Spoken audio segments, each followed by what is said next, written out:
Добрый вечер, уважаемые коллеги. Да, вас отлично слышно. Добрый вечер, уважаемые телезрители. Мы продолжаем дневник шестых международных спортивных игр «Дети Азии». И сейчас на наши вопросы готов ответить глава Республики Саха-Якутия Егор Афанасьевич Борисов. Егор Афанасьевич, добрый вечер. Добрый вечер. Егор Афанасьевич, разрешите поздравить вас с началом международных шестых спортивных игр «Дети Азии». Хотя официально они начнутся завтра, но для вас они, наверное, уже начались давным-давно. Спасибо. Как? Вы абсолютно правильно подчеркиваете. Да. Довольны ли вы, как сегодня готова наша республика и город Якутск к проведению игр? Но я должен отметить, что мы сегодня на 100% готовы. Якутия готова принимать наших гостей, спортсменов, участников, представителей стран, которые очень активно уже прибывают. А с другой стороны, республика готова сама активно участвовать на этих престижных уже соревнованиях. У нас и спортсмены, и тренеры, и организаторы полностью информировали, доложились о том, что с точки зрения участия команды, с точки зрения организации мероприятий все готово. Якутия сегодня полностью принимает гостей. Егор Афанасьевич, присядем, у нас будет еще несколько вопросов. Мы сейчас находимся на стадионе Туймада, где в 1996 году впервые здесь зажгли огонь первых детских игр «Дети Азии». Это было в 1996 году, прошло уже 20 лет, можно сказать, юбилейный год. И уже, наверное, можно подводить какие-то итоги. Как глава республики, скажите, что главного удалось продемонстрировать за эти годы и как поменялся имидж республики в стране и в мире? Вы абсолютно правильно отметили. Мы отмечаем юбилейные игры, 20-летний юбилей. И мы знаем именно, как были организованы первые игры, которые были посвящены к столетию олимпийского движения на планете Земля. И мы в республике отметили началом этих игр. Конечно, начало было скромное, всего 250 спортсменов было из 8 стран, в том числе 6 стран, это 8 команд, из них 6 из иностранных государств, но начало было заложено. Но за все эти годы мы все-таки уже сегодня видим уже привлекательные, престижные международные спортивные игры, которыми интересуются не только страны, которые участвуют сегодня, азиатские страны, но и олимпийские комитеты этих стран, Олимпийский совет Азии, который объединяет вокруг себя 45 стран. Кстати, из этих 45 должны приехать 36 стран. И кроме этого, последние игры проходят под патронатом Олимпийского международного комитета, под патронатом Международной организации ЮНЕСКО. И, соответственно, все это наложило очень много ответственности республики. Посредством организации этих игр мы вышли на новый уровень международных отношений. Мы преследуем не только задачи, связанные с развитием спорта, участием наших спортсменов на престижных, скажем, спортивных играх, но, соответственно, речь идет о имидже республики в другом направлении, в инвестиционной привлекательности. И, конечно, тогда, когда бывают делегации спортивные, они имеют представительство и дипломатических представителей дипломатического круга, которые всегда интересуются потенциалом нашей республики. Соответственно, появляется конкретное уже предложение, по которым надо будет работать. То есть вот за все эти годы, за это в историческом плане очень короткое время, но с другой стороны Якутия уже на карте мира стала намного представлена, расширена как субъект Российской Федерации в очень хорошем плане. Да, Егор Афанасьевич, в истории спорта вообще, да, вот связано с детским спортом, было очень много разных соревнований, да, например, были спортивные игры для детей, военнослужащих и так далее, да, но никакие игры не прижились, да, вот как вы думаете, в чем феномен наших игр? Понимаете, мы за основу взяли то, что заложено в целом принципы олимпизма, принципы то, что связано интересов, которые могли бы привлекать и разных стран. Потому что по вероисповеданию, по даже, скажем, принадлежности к тем или иным видам государства, Азия же представляет разные направления, и в частности и мусульмане, и православные, и буддисты. И мы попытались как-то через эти игры их объединить, и это получилось с одной стороны. С другой стороны, мы все-таки создаем такой имидж, чтобы у стран, которые будут участвовать, появился определенный интерес. В-третьих, мы организовываем все-таки наши соревнования очень ответственно, и при этом никаких нареканий с точки зрения организационных, когда приезжают наши гости, например, к нам не предъявляют. В редких случаях бывает, ну, вначале бывали по кухне, потому что мы, честно говоря, первоначально как-то здесь испытывали сложности, но потом научились. В результате сегодня вот в Якутске они видят тот центр, который как бы объединяет, несмотря вот этим отличием государств, отличием народов, они как-то объединены в Якутии. И тем более это очень интересный субъект, интересная территория, которые все как бы наслышаны как полюс холода, самая холодная точка мира, и приезжает, а здесь 30-35 градусов. Конечно, это все передается, как бы представители людей, представители народов, которые приезжают, команд, они передают, где побывали, как побывали. И, соответственно, интерес такой проявляется, и в результате не убывает, а прибавляется. Вот это феномен такой есть. И сегодня мы до того уровня поднялись, что, создавая определенные организационные структуры, мы свои игры уже преподнесли миру как интересные игры. И теперь страны уже начинают просить, чтобы провести эти игры и у них. Вот это очень важный момент. И мы к этому подойдем и думаю, что в перспективе еще будет лучше. Егор Афанасьевич, все жители республики, в частности жители города Якутска, привыкли к тому, что каждые 4 года наша столица преображается. Да? Появляются новые спортивные объекты, новые красивые улицы, цветочные клумбы, дома красят. Да? Вот, в стране кризис. Откуда у нас средства для проведения таких крупных международных игр?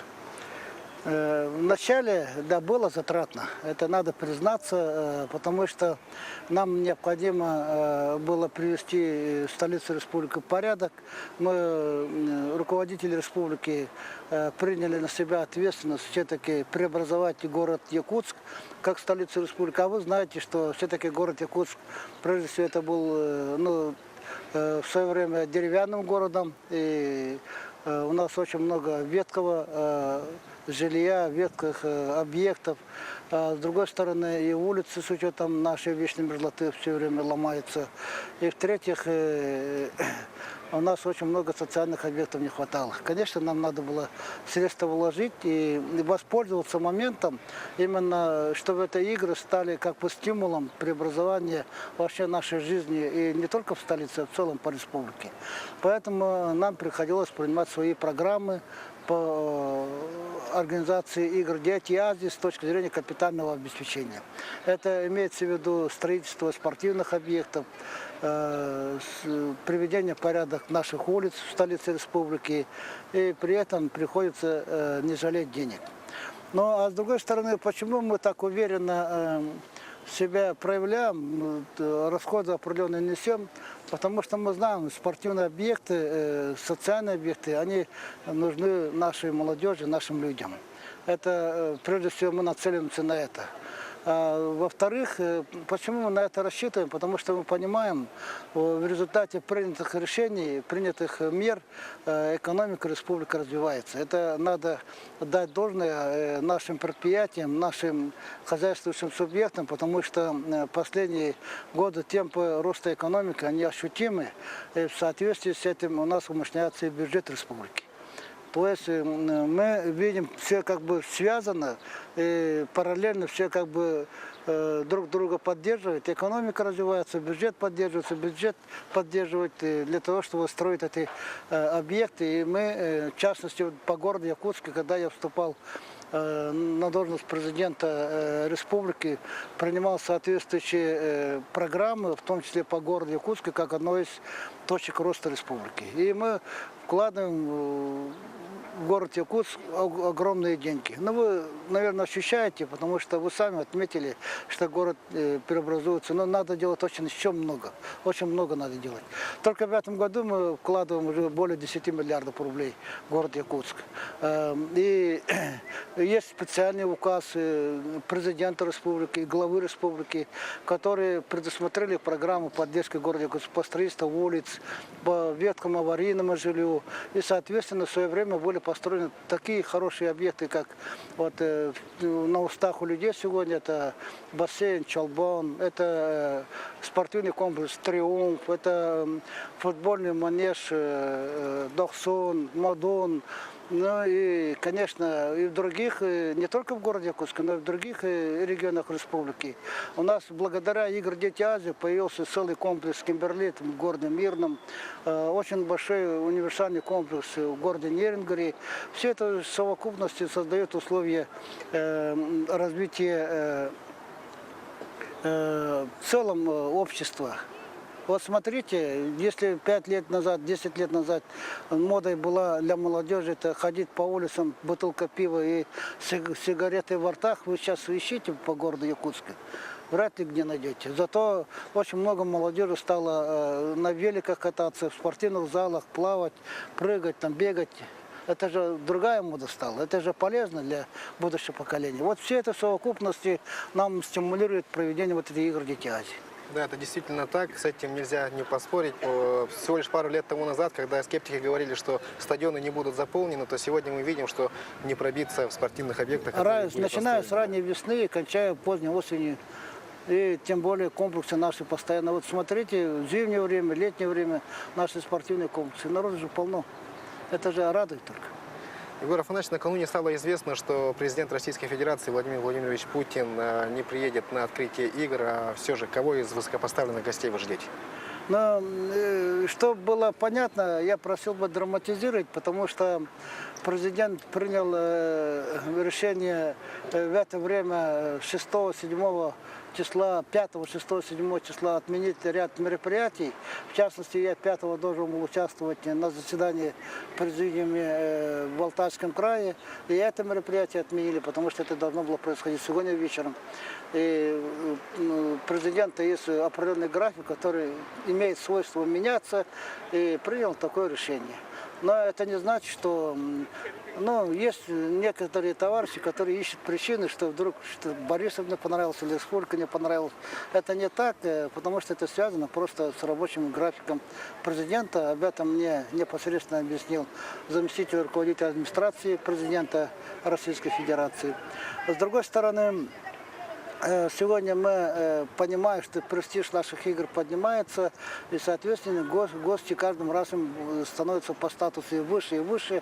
И, в частности, сегодня мы ожидаем, не сегодня, а завтра ожидаем приезд премьер-министра, председателя правительства Дмитрия Анатольевича Медведева, заместителя председателя правительства, руководителя комитета на российском уровне Юрия Петровича Трутнева, заместителя председателя правительства, председателя, президента Международного национального олимпийского комитета Александра Дмитриевича Жукова и других гостей.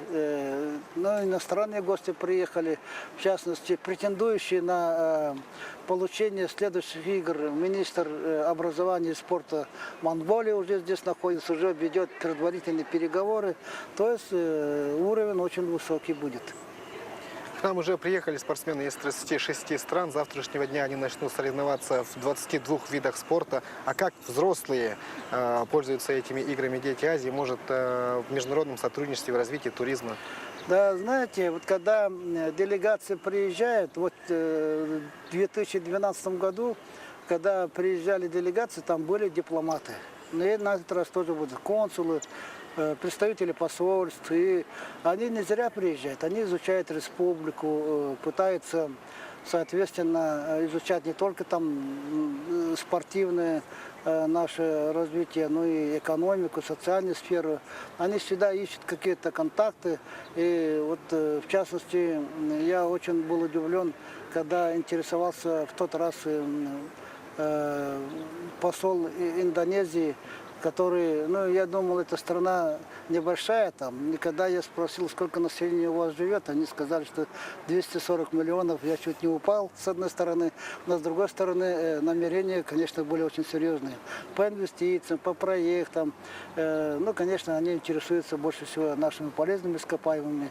И, соответственно, мы в иных случаях уже продолжаем переговоры, в частности, Китайская Народная Республика в те годы очень много интереса проявляла. И сегодня, кроме этого, интерес взрослых заключается в том, что в последнее время в Якутии развивается событийный туризм, то есть на наши события приезжает очень много туристов, в частности вот на наших ОСЭХах, вот на наших соревнованиях, спортивных мероприятиях, туристических мероприятиях. Приезжают туристы и начинают интересоваться и, конечно, соответственно, тратят свои деньги для того, чтобы увидеть наши Якутии. Например, этим воспользуются наши взрослые, связанные с производством сувенирных изделий, организацией туристических потоков.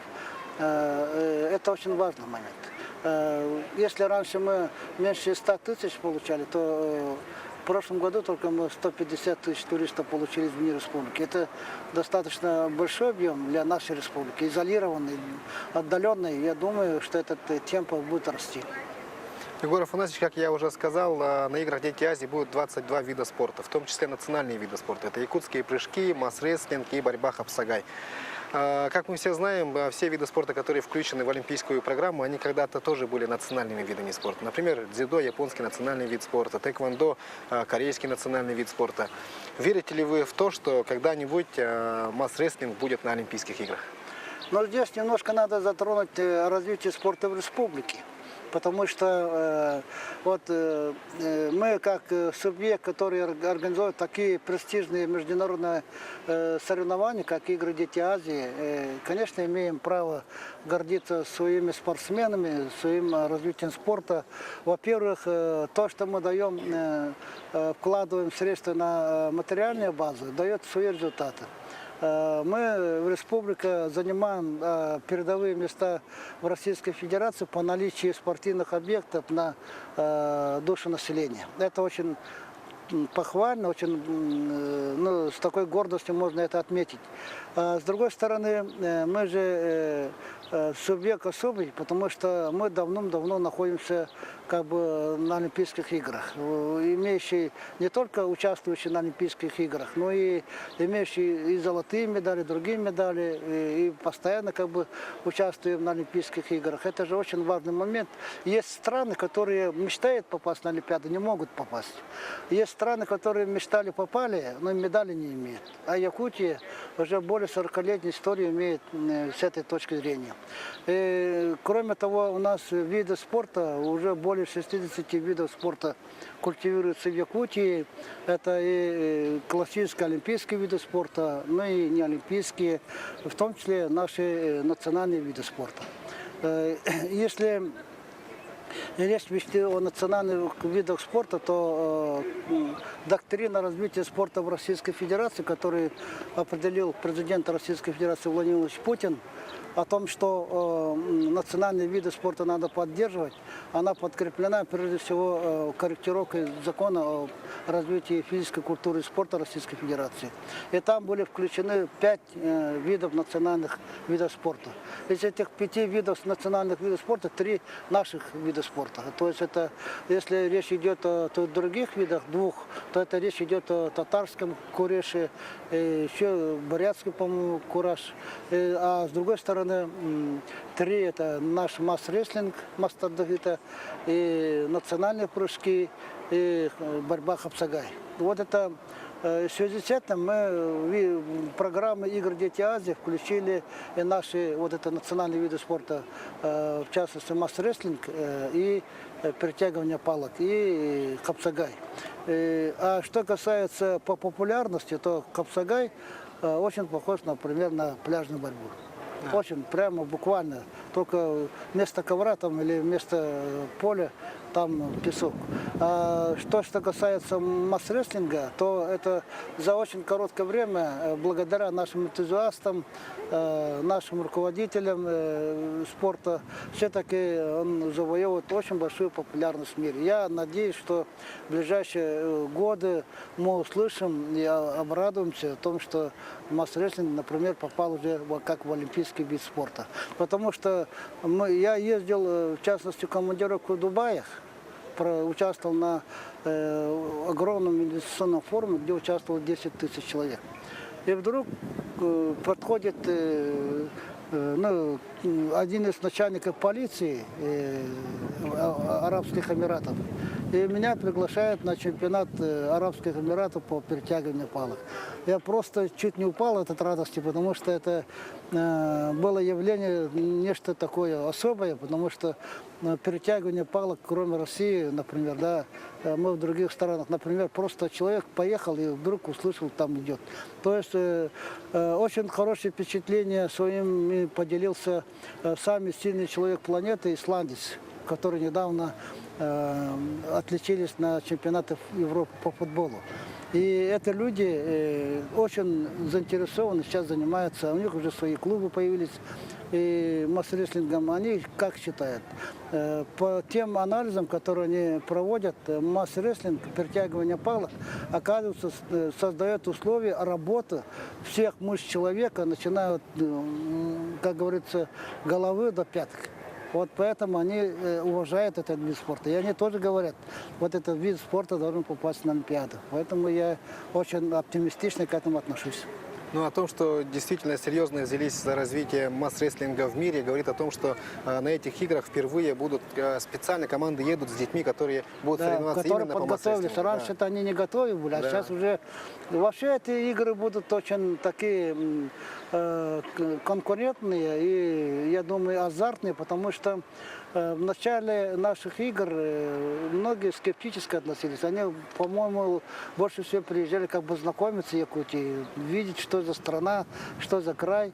А потом, когда начали проигрывать нашим командам, российским, в том числе Якутии, они уже говорят о том, что надо брать реванш, потому что не может быть, что Якутия каждый раз побеждала. Поэтому очень серьезно готовятся. Я даже, когда разговаривал со своим коллегой Рустамом Минихановым, я говорю, когда будешь побеждать ты Якутию, где ваша молодежь?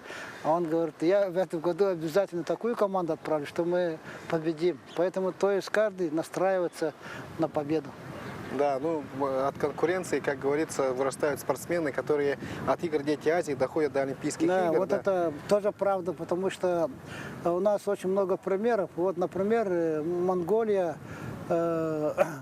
много-много лет мечтала иметь золотую медаль на Олимпиадах, хотя Олимпиадах они давно участвуют, и борцы, и боксеры, и другие спортсмены, но золотых медалей у них не было. А вот один парень, который здесь участвовал на наших играх «Дети Азии», немножко вырос и пошел, завоевал золотую медаль по боксу. Понимаете? Вот таких, вот, например, и в Индии есть, у нас в Российской Федерации есть, у нас дзюдоист Галстян, чемпион Олимпиады по дзюдо в Лондоне. Он же здесь проходил он здесь курсы молодого бойца. Первую свою основную медаль. Да, и наши ребята, Гоша Балахсин, он же, я видел фотографии на первых играх, с Михаилом Ефимовичем стоит, маленький такой, худенький, но он же призер Пекинской Олимпиады, он же, или Леонид Спердонов, понимаете, и тот же Виктор Лебедев, двукратный чемпион мира. Вот это такая школа, спортивное воспитание наших детей, нашей молодежи. Да, действительно, в своем интервью когда-то Виктор Лебедев говорил о том, что именно от игр «Дети Азии» он поверил в себя и поверил о том, что он может дойти до Олимпийских игр. Егор Афанасьевич, наверное, сегодня самый главный вопрос у нас в республике. Все жители Якутии от мала до велика ждут именно разрешения вот этого вопроса. Поедет ли Виктор Лебедев на Олимпийские игры или не поедет? Ну, недавно прошел исполком Федерации спортивной борьбы Российской Федерации. После этого пошли на уровне слуха о том, что Виктор включен в состав сборной команды России, но официального подтверждения не было. Как глава со мной республики. каждый день на связи находятся и Жамбулат Ильич Тидеев, и Михаил Геразиевич Мамешвили. Они каждый день меня информируют, в каком состоянии находится наш Виктор Лебедев, в целом сборной команды Российской Федерации. Решение будет приниматься на этой неделе. Формирование сборной команды исполком проходил, но вы знаете, конкуренция очень большая. Конкуренцию мы почувствовали прямо здесь, на чемпионате Российской Федерации по вольной борьбе. И думаю, что, ну, я уверен, что Виктор попадет на Олимпиаду. Ну, немножко терпения, немножко времени и слушаем это. Да, ждем этого события. Ну, раз уж мы дошли до Олимпийских игр в Рио, то еще несколько якутян примут участие на Олимпийских играх. Это и Аял Лазарев, это и Василий Егоров. Ну и мы очень надеемся на Сардану Трофимову. Как вы относитесь к этому скандалу вокруг сборной команды России по легкой атлетике? Некоторые известные спортсмены уже отказались от Олимпийских игр, что они не будут выступать под флагом Международного олимпийского комитета, если им не разрешат выступать не под российским флагом. Вот, например, Сардана оказалась заложницей ситуации. Как вы к этому относитесь? Ну, я думаю, надеюсь, что Сардана попадет на Олимпиаду. Так, она очень к этому стремилась, она себя очень уверенно чувствует, и здесь сомнений со стороны российских тренеров, российского руководства спорта непосредственно нет. Я думаю, что в принципе участие якутян на этих Олимпийских играх все-таки является, ну, количественно максимальным, потому что кроме Олимпийских игр еще мы паралимпийские игры должны видеть. Там уже 3 наших спортсменов уже обозначены. Это и Диодорова Настя, это Володя Балынец и Настя Артахинова. Они все сегодня попали в сборную команды паралимпийской сборной России. Ну, а что касается допинга, то я всегда подходил к вопросам ответственности персонифицированно. То есть здесь не надо кого-то обвинять, потому что пытается все это спорт политизировать и пытается это как-то обобщенно обвинять или страну, или там федерацию. Но это больше всего персональная ответственность и тренера, и спортсмена. Поэтому, спортсмен, когда речь идет больше всего о восстановлении, он, конечно, обращается к некоторым видам препаратов, которые как бы восстанавливали спортсменов. Но при этом то, что мелдоний был до этого разрешенным, но в крайнем случае не запрещенным препаратом, мы понимаем, что спортсмены с точки зрения как восстановительной терапии использовали. Это не секрет.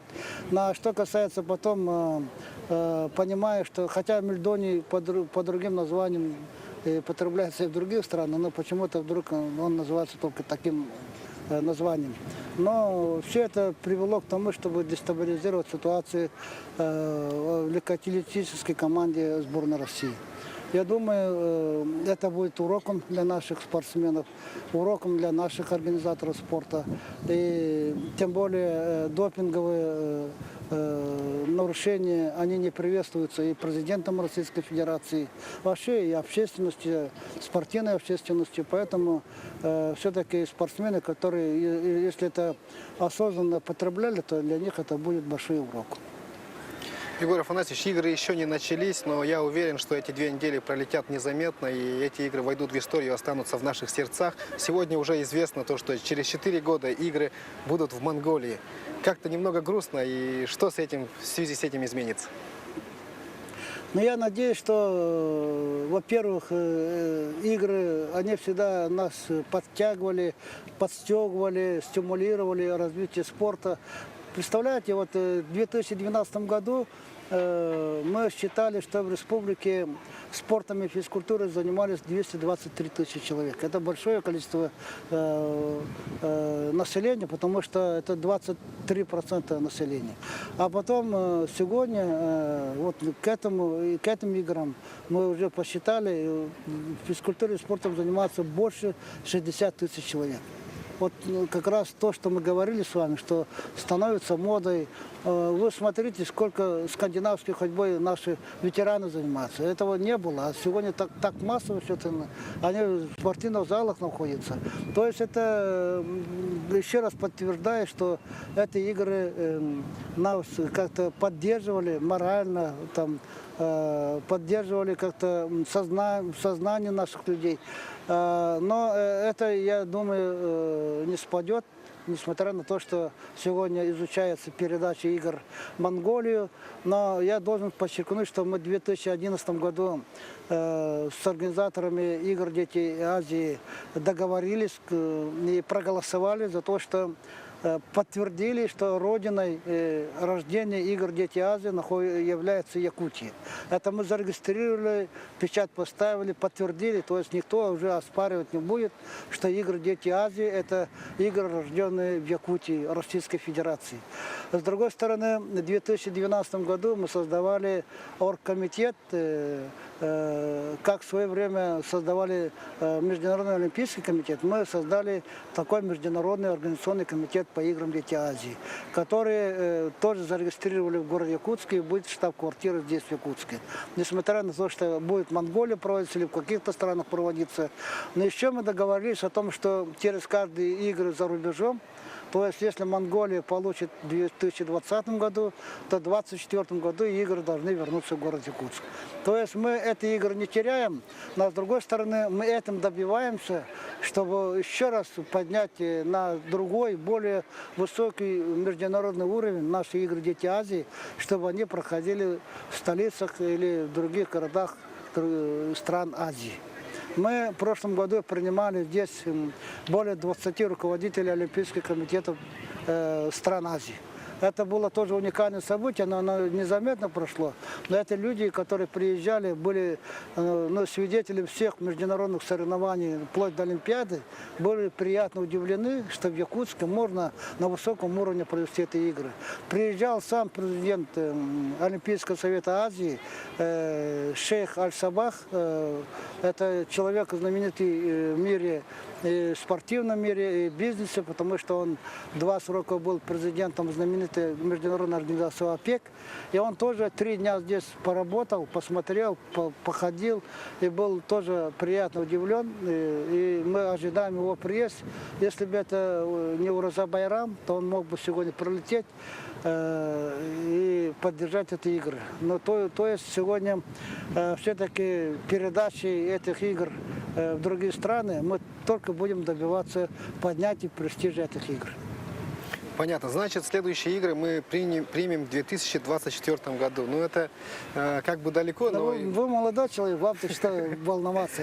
Да, время это более пролетит старшему незаметно. поколению, может, немножко, которые сегодня удивляются, видят, довольны, гордятся, им, может, немножко можно беспокоиться. А так, это 8 лет, это быстро проходит. Давайте все-таки помечтаем, Егор Афанасьевич, какими вы видите игры «Дети Азии» будущего?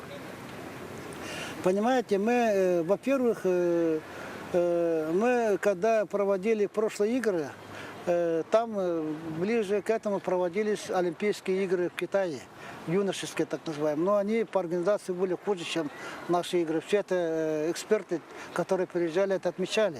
Но с другой стороны, участников было, вот они будут меньше. Вот в этом году у нас 3300 участников, это будет больше, чем там участвовали. Но с другой стороны, мы хотели бы, чтобы по видам спорта расширялось, то есть побольше были спортивные соревнования, чтобы охватить больше спортсменов с одной стороны. Но с другой стороны, самое главное, мы мечтаем, мы хотим сегодня выступить и наверняка это сделаем. Все-таки игры «Дети Азии» это мы проводим как бы летние игровые виды спорта. А у нас еще есть мечта инициировать проведение игр Дети Азии по зимним видам спорта. Но это и мы будем инициаторами, мы будем этим заниматься, но это будет проводиться не в Якутии. Например, мы можем предложить Сахалину, где все условия есть. В любое время года, в частности в зимнее время провести. А у нас или в октябре надо провести, или в апреле надо провести. А там уже больше, то есть мы инициируем и будем расширять.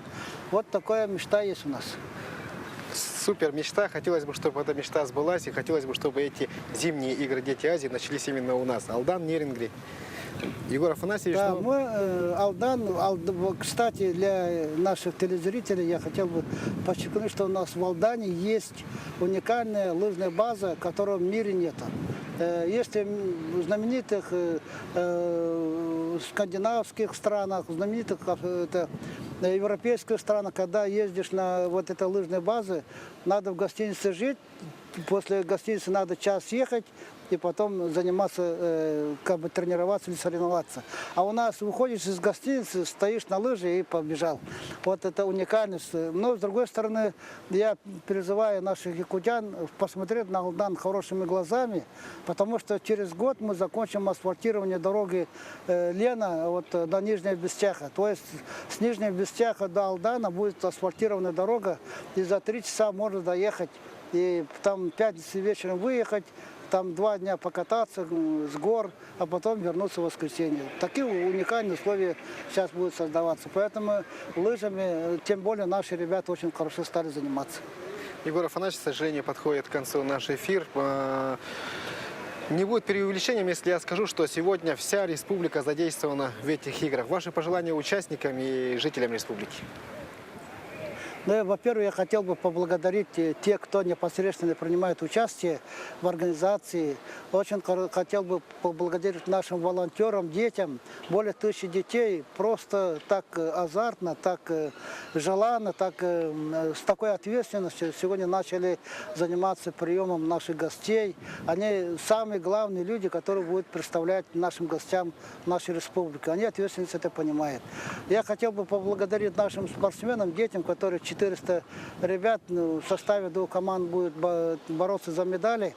И они готовы честно как бы соревноваться. И они очень ответственно отнеслись. Я очень благодарен всем хозяйствующим субъектам, руководству города Якутска так ответственно отнеслись, чтобы подготовить и город, и спортивные объекты к этим играм. Я благодарен то, что сегодня все районы участвовали по организации пробега нашего огня, малой нашей Олимпиады, игр Дети Азии.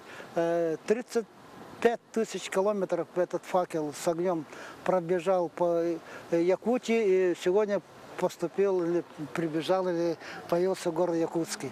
И с другой стороны, очень активно общественность республики участвовала именно в подготовке, поддержке организации этой работы. Поэтому я хотел бы сегодня, пользуясь моментом, поблагодарить наших людей, наш народ о том, что не отвергаете, а поддерживаете, воспринимаете эти игры и понимаете роль этих игр.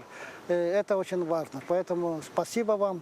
И самое главное, терпеливо подождем эти 10 дней, будем ждать, кто победит.